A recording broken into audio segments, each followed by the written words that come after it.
पटेल प्रहलाद भाई। इस बुलेटिन में बात होगी अमेरिका से राहुल गांधी के चुनाव आयोग पर हमले की, निशिकांत दुबे के खिलाफ सुप्रीम कोर्ट के सख्त रुख की, देखेंगे राष्ट्रपति शासन की मांग पर जस्टिस गवई की बड़ी टिप्पणी को, ईडी के खिलाफ कांग्रेस के बड़े आंदोलन को, जानेंगे कैसे शरद और अजीत पवार ने बढ़ाई बीजेपी की मुश्किल, और बुलेटिन के आखिर में देखेंगे जाने माने कार्टूनिस्ट इरफान की किस खबर पर पड़ी तिरछी नजर। लेकिन दिन भर की तमाम बड़ी खबरों से पहले एक नजर आज की सुर्खियों पर। पोप फ्रांसिस का 88 साल की उम्र में वेटिकन में निधन, लंबे वक्त से थे बीमार, वेटिकन सिटी में 9 दिनों का शोक। बीजेपी के इकबाल सिंह का दिल्ली का नया मेयर बनना तय, आपका चुनाव से किनारा, कहा 4 इंजन वाली सरकार चलाए बीजेपी, अब नहीं चलेगा बहाना। पत्नी बच्चों के साथ 4 दिन के भारत दौरे पर अमेरिकी उपराष्ट्रपति JD Vance, guard of honour के साथ हुआ स्वागत, पहले दिन दिल्ली के अक्षरधाम मंदिर किया विजिट। हरे निशान पर बंद हुआ शेयर बाजार, 855 अंकों की तेजी के साथ 79,408 पर बंद हुआ सेंसेक्स, तो वहीं 273 अंकों की बढ़त के साथ 24,125 पर बंद हुआ निफ्टी। ये तो थी सुर्खियां। अब बात आज की सबसे बड़ी खबर की। कांग्रेस सांसद राहुल गांधी अमेरिका के दौरे पर हैं, जिसे लेकर वो सुर्खियों में बने हुए हैं। कांग्रेस सांसद ने बोस्टन में भारतीय प्रवासियों को संबोधित किया। इस दौरान उन्होंने महाराष्ट्र चुनाव का मुद्दा उठाते हुए कहा कि चुनाव आयोग के सिस्टम में ही गड़बड़ी है। तो राहुल के संबोधन में किन मुद्दों पर हुई बात, देखिए इस रिपोर्ट में। लोकसभा में विपक्ष के नेता और कांग्रेस सांसद राहुल गांधी ने एक बार फिर चुनाव आयोग पर सवाल उठाए हैं। इस बार उन्होंने अमेरिका की धरती से चुनाव आयोग पर हमला बोला है। राहुल ने कहा कि ये साफ है कि चुनाव आयोग ने समझौता कर लिया है और सिस्टम में कुछ गड़बड़ है। कांग्रेस सांसद फिलहाल अमेरिका के 2 दिवसीय दौरे पर हैं, जहां उन्होंने बोस्टन स्थित ब्राउन यूनिवर्सिटी में भारतीय प्रवासियों को संबोधित किया। इस दौरान राहुल गांधी ने महाराष्ट्र चुनाव में हुई धांधली का मुद्दा फिर उठाया और कहा कि महाराष्ट्र में जितने बालिग नहीं है उससे ज्यादा वोटिंग हुई। चुनाव आयोग ने हमें 5:30 बजे वोटिंग का आंकड़ा बताया। इसके बाद 5:30 से शाम 7:30 के बीच 65 लाख वोटिंग हुई। महज 2 घंटे में 65 लाख वोटिंग मुमकिन ही नहीं है, क्योंकि एक मतदाता को वोट डालने में लगभग 3 मिनट लगते हैं। और अगर आप कैलकुलेट करें तो इसका मतलब ये होगा कि रात 2 बजे तक मतदाताओं की लाइनें लगी रही और वो पूरी रात मतदान करते रहे, लेकिन ऐसा तो हुआ ही नहीं।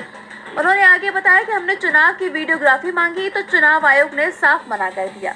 यहाँ तक कि उन्होंने कानून में भी बदलाव कर दिया ताकि हम आगे वीडियो के बारे में सवाल ही ना कर सके। हमने इसे सार्वजनिक रूप से कहा है कि मैंने इसे कई बार कहा कि देश की चुनाव प्रणाली में गंभीर समस्या है। आपको बता दें कि महाराष्ट्र चुनाव को लेकर लंबे वक्त से सवाल उठ रहे हैं। फर्जी तरीके से वोटर्स जोड़े जाने के आरोप लगाए गए। हाल ही में महाराष्ट्र के एक सस्पेंडेड पुलिस अधिकारी ने भी ईवीएम में धांधली को लेकर बड़ा खुलासा किया था, लेकिन चुनाव आयोग ने इन सभी आरोपों से इनकार किया है। बहरहाल राहुल गांधी के तेवरों से साफ है कि वो इन मुद्दों को उठाना नहीं छोड़ेंगे। अब इस पर सरकार का क्या रुख होता है, ये तो देखने वाली बात होगी।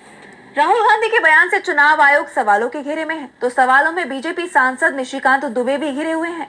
दुबे के खिलाफ सुप्रीम कोर्ट में याचिकाएं दायर हो रही हैं, तो अटॉर्नी जनरल के दफ्तर में भी अर्जी दी गई है, जिससे बीजेपी सांसद के खिलाफ आपराधिक अवमानना का मामला शुरू किया जा सके। तो क्या है पूरा मामला, जानने के लिए देखिए रिपोर्ट। बीजेपी सांसद निशिकांत दुबे ने सुप्रीम कोर्ट और सीजीआई संजीव खन्ना को लेकर विवादित टिप्पणी की, जिसके बाद से देश भर में उनके बयान की आलोचना हो रही है और बीजेपी आलाकमान पर सवालों की बौछार हो रही है। और अभी ये मामला सुप्रीम कोर्ट तक पहुंच चुका है, जहां कोर्ट के तेवर ने बता दिया है कि वो मामले में बहुत सख्त रवैया अपनाएगा। दरअसल निशिकांत के खिलाफ सुप्रीम कोर्ट में लेटर पिटीशन दाखिल की गई। वहीं बीजेपी सांसद के खिलाफ अवमानना कार्यवाही पर अब सुप्रीम कोर्ट ने 2 टूक में कहा कि केस फाइल कीजिए, इसके लिए अनुमति की जरूरत नहीं है। याचिकाकर्ता के वकील ने दुबे की टिप्पणियों के बारे में हाल में आए एक समाचार का हवाला दिया और कहा कि वो अदालत की अनुमति से अवमानना याचिका दायर करना चाहते हैं। इस पर जस्टिस गवई ने कहा कि आप इसे दायर करें, दायर करने के लिए आपको हमारी अनुमति की आवश्यकता नहीं है। आपको बता दें कि इस मामले का उल्लेख जस्टिस BR गवई और जस्टिस ऑगस्टिन जॉर्ज मसीह की बेंच के सामने किया गया। अब इस मामले में कोर्ट ने जिस तरह 2 टूक जवाब दिया है, वहीं इससे पहले एक और वकील ने अटॉर्नी जनरल से अवमानना का मामला दर्ज करने की अनुमति मांगी थी। यानी निशिकांत दुबे बहुत बुरी तरह से फंसने वाले हैं। सुप्रीम कोर्ट के तेवर बता रहे हैं कि निशिकांत दुबे को लेकर उसका रुख बेहद सख्त है। तो पश्चिम बंगाल में मुर्शिदाबाद हिंसा पर भी कोर्ट ने चिंता जताई है, लेकिन ममता बनर्जी सरकार के खिलाफ एक्शन लेने की डिमांड को खारिज कर दिया है। इसे लेकर कोर्ट ने सख्त टिप्पणी की है। तो क्या कुछ कहा कोर्ट ने। enhance your home's मुर्शिदाबाद में हुई हिंसा के बाद पश्चिम बंगाल में राष्ट्रपति शासन लागू करने की मांग को लेकर सुप्रीम कोर्ट में अर्जी दायर की गई। वकील विष्णु शंकर जैन ने जस्टिस BR गवई की बेंच के सामने मामले में सुनवाई की मांग की। इस याचिका पर सुप्रीम कोर्ट में अहम सुनवाई हुई। इस दौरान जस्टिस BR गवई ने कहा कि आप चाहते हैं कि हम राष्ट्रपति को ये आदेश देने के लिए रिट जारी करें। वैसे भी हम पर कार्यपालिका में अतिक्रमण करने के आरोप लग रहे हैं। वकील जैन ने कोर्ट को बताया कि कल के लिए याचिका पहले ही सूचीबद्ध है और वो राष्ट्रपति शासन लागू करने के लिए प्रार्थना कर रहे हैं। सुप्रीम कोर्ट ने कहा ठीक है। दरअसल जस्टिस BR गवई ने कहा कि हम पर आरोप लग रहे हैं और आप चाहते हैं कि हम देश के राष्ट्रपति को आदेश जारी करें। अब सुप्रीम कोर्ट की ये टिप्पणी चर्चा का विषय बन गई है। जस्टिस गवई की ये टिप्पणी बीजेपी सांसद निशिकांत दुबे के उस बयान के बाद आई है जिसमें उन्होंने कहा था कि देश में जितने भी गृह युद्ध हो रहे हैं उसके लिए सुप्रीम कोर्ट और CJI संजीव खन्ना जिम्मेदार है। इस मामले पर विपक्ष बीजेपी पर हमलावर है तो वहीं पार्टी ने अपने सांसद के इस बयान से कन्नी काट ली है। ऐसे में ये बयान सुप्रीम कोर्ट में सुनवाई के दौरान भी चर्चा में रहा है। जस्टिस गवाई की टिप्पणी की हर तरफ चर्चा हो रही है तो चर्चा ईडी के खिलाफ कांग्रेस के अभियान की भी हो रही है। नेशनल हेराल्ड केस में ईडी की पहली चार्जशीट में सोनिया गांधी और राहुल गांधी का नाम जोड़ा गया है जिसे लेकर कांग्रेस में भारी नाराजगी दिखाई दे रही है और अब ईडी के इस कदम के विरोध में कांग्रेस ने देशव्यापी मोर्चा खोल दिया है। पार्टी नेताओं ने देश के अलग अलग कोने से प्रेस कॉन्फ्रेंस की और केंद्रीय एजेंसी समेत मोदी सरकार पर निशाना साधा। तो कैसे कांग्रेस के विरोध ने बढ़ाई मोदी सरकार और ईडी की मुश्किलें, जानने के लिए देखिए रिपोर्ट। नेशनल हेराल्ड मामला तूल पकड़ता जा रहा है। कांग्रेस का आरोप है कि ये सीधे तौर पर बीजेपी की राजनीतिक साजिश है। मोदी सरकार ईडी के जरिए कांग्रेस को डराने धमकाने की कोशिश कर रही है। मामले में ईडी की पहली चार्जशीट में कांग्रेस के 2 वरिष्ठ नेता सोनिया गांधी और राहुल गांधी का नाम भी शामिल था। इस चार्जशीट के सामने आने के बाद ही कांग्रेस ने केंद्रीय एजेंसी ईडी के साथ ही मोदी सरकार के खिलाफ देशव्यापी आंदोलन छेड़ दिया है। कांग्रेस का सच भाजपा का झूठ नाम से पार्टी की इस आंदोलन की शुरुआत भी हो चुकी है। इसके तहत कांग्रेस नेताओं ने तमिलनाडु, महाराष्ट्र, गुजरात, राजस्थान, ओडिशा, मध्य प्रदेश, बिहार, झारखंड समेत तमाम राज्यों में प्रेस कॉन्फ्रेंस की। उन्होंने सीधे तौर पर ईडी की चार्जशीट को चुनौती दी है और साफ कहा है कि हम डरने वाले नहीं हैं, झुकने वाले नहीं हैं, सच के साथ खड़े रहेंगे, सच के लिए आवाज उठाते रहेंगे। पार्टी नेताओं ने एक बार फिर बीजेपी पर केंद्रीय एजेंसियों के दुरुपयोग के आरोप लगाए। पूर्व CM और कांग्रेस नेता भूपेश बघेल ने कहा कि आखिर बीजेपी को 400 पार सीटें क्यों चाहिए थी ताकि ये संविधान को बदल सके। पार्टी नेताओं ने संघ पर भी निशाना साधा। उन्होंने कहा कि संघ देश में नफरत फैलाने का काम कर रहा है। उन्होंने आरोप लगाया कि RSS के इशारे पर कांग्रेस नेताओं को निशाना बनाया जा रहा है। कांग्रेस ने इस मामले को लेकर संघ और बीजेपी को बुरी तरह से घेर लिया है और ये तो अभी केवल शुरुआत है। कांग्रेस का ये अभियान 21 से 27 अप्रैल तक चलेगा। इस दौरान कांग्रेस नेता 57 शहरों में 57 प्रेस कॉन्फ्रेंस करेंगे, जिससे एक बात तो तय मानी जा रही है कि मोदी सरकार की मुश्किलें बढ़ने वाली हैं। कांग्रेस के विरोध ने मोदी सरकार की मुश्किलें बढ़ा दी हैं, तो मुश्किल में बीजेपी महाराष्ट्र में भी दिखाई दे रही है। एनसीपी प्रमुख शरद पवार और अजीत पवार के बीच भी मुलाकातें बढ़ने लगी हैं, जिसने बीजेपी की टेंशन बढ़ा दी है। ऐसे में महाराष्ट्र की राजनीति में कुछ बड़ा होने के संकेत मिलने लगे हैं। चर्चा है कि राज्य में बड़ा राजनीतिक उलटफेर होने वाला है, जिससे बीजेपी को बड़ा झटका लग सकता है। तो क्या है पूरी खबर, देखिए इस रिपोर्ट में। महाराष्ट्र में सियासी समीकरण बदलने के संकेत मिल रहे हैं। जहां एक तरफ ठाकरे ब्रदर्स एक साथ आते नजर आ रहे हैं, तो वहीं अब चाचा और भतीजे के बीच भी दूरियां कम होने लगी हैं। एनसीपी प्रमुख शरद पवार और अजीत पवार के बीच मुलाकातें बढ़ने लगी हैं।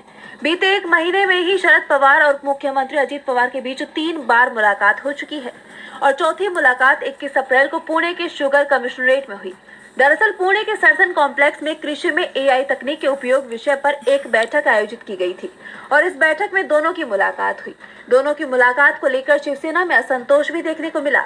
कुछ शिवसेना नेताओं ने इस पर नाराजगी जाहिर की। इससे पहले 22 मार्च को वसंत दादा शुगर इंस्टीट्यूट में दोनों की मुलाकात हुई थी। इसके बाद 10 अप्रैल जय पवार की सगाई में पूरा परिवार जमा हुआ था। इसके बाद शरद पवार और अजीत पवार रयात शिक्षा संस्थान के कार्यक्रम में भी एक साथ मौजूद थे, जहां शरद पवार और अजीत पवार ने कुछ फैसले भी लिए। उनके इस मुलाकात के सियासी मायने निकाले जा रहे हैं।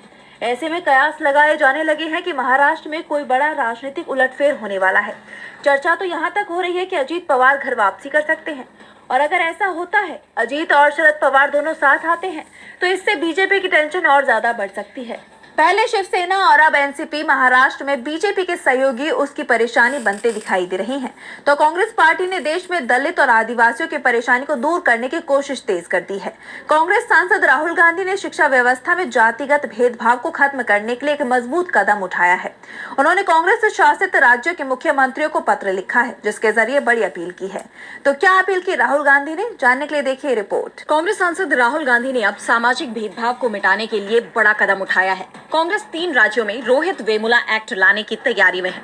राहुल ने हिमाचल प्रदेश के सीएम सुखविंदर सिंह सुक्खू और तेलंगाना के सीएम रेवंत रेड्डी को चिट्ठी लिखी है, जिसमें उन्होंने रोहित वेमुला एक्ट लागू करने की अपील की है।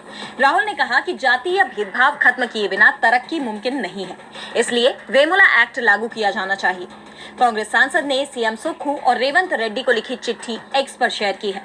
राहुल ने एक्स पर पोस्ट किया कि जब तक हर छात्र को बिना भेदभाव के सम्मान, सुरक्षा और समान अवसर नहीं मिलेगा, तब तक हमारी शिक्षा व्यवस्था सभी के लिए न्यायपूर्ण नहीं हो सकती। कर्नाटक के मुख्यमंत्री सिद्धारमैया को पत्र लिखने के बाद मैंने हिमाचल प्रदेश के मुख्यमंत्री सुखविंदर सिंह सुक्खू और तेलंगाना के मुख्यमंत्री रेवंत रेड्डी को पत्र लिखकर रोहित वेमुला एक्ट लागू करने का आग्रह किया है। कांग्रेस पार्टी हर बच्चे को शिक्षा तक समान पहुंच दिलाने और जातीय भेदभाव को खत्म करने के लिए पूरी तरह प्रतिबद्ध है। राहुल गांधी ने बीते दिनों दलित, आदिवासी और ओबीसी छात्रों से मुलाकात की थी, जिसके बाद राहुल ने बताया कि किस तरह कॉलेजों और विश्वविद्यालयों में जाति के आधार पर छात्रों के साथ भेदभाव हो रहा है। दशकों बाद भी लाखों छात्र हमारी शिक्षा व्यवस्था में जातिगत भेदभाव का सामना कर रहे हैं और अब राहुल गांधी का ये कदम खासकर दलित, आदिवासी और ओबीसी समुदाय के छात्रों के लिए एक ऐतिहासिक जीत के रूप में देखा जा रहा है। राहुल गांधी भेदभाव को समाप्त करने की कोशिश में जुटे हुए हैं, तो मोदी सरकार की कोशिशें फेल होती दिखाई दे रही हैं। जिस योजना को मोदी सरकार गेम चेंजर बताती थी, अब उस योजना के लिए उसके पास बजट ही नहीं है। योजना के बजट को आधा कर दिया गया है। तो क्या है पूरा मामला, जानने के लिए देखिए रिपोर्ट। बीजेपी वादे तो बड़े बड़े करती है, लेकिन उन्हें या तो पूरा नहीं करती, और अगर किसी योजना को शुरू भी करती है तो कुछ समय बाद उसमें कोई ना कोई दिक्कत आ जाती है।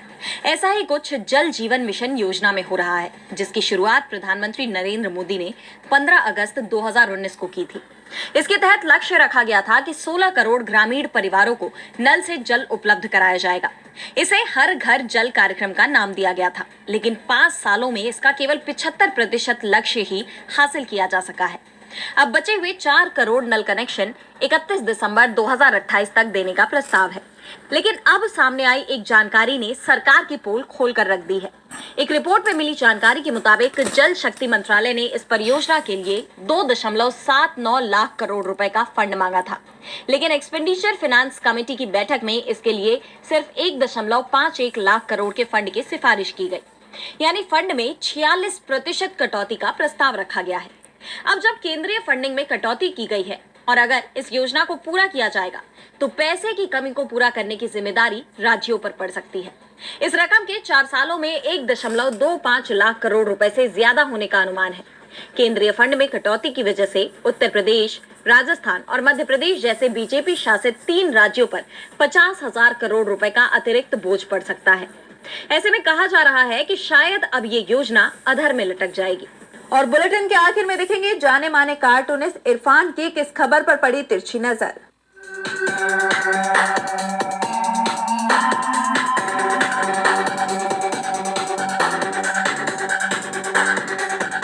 जिस जुडिशरी के दम पर 2014 से बीजेपी ने बड़ी बड़ी लड़ाइयां लड़ी थी, आज उसी जुडिशरी के साथ में उसका 36 का आंकड़ा होता हुआ दिखाई दे रहा है। बीजेपी के एक सांसद रोज रोज सुप्रीम कोर्ट को सीधे सीधे गरिया रहे हैं। इस पर मौके की नजाकत को देखते हुए बीजेपी ने अपने आप को उनके बयानों से अलग कर लिया है। अब इसमें सच्चाई क्या है, ये तो सबको पता है, क्योंकि पब्लिक है, सब जानती है।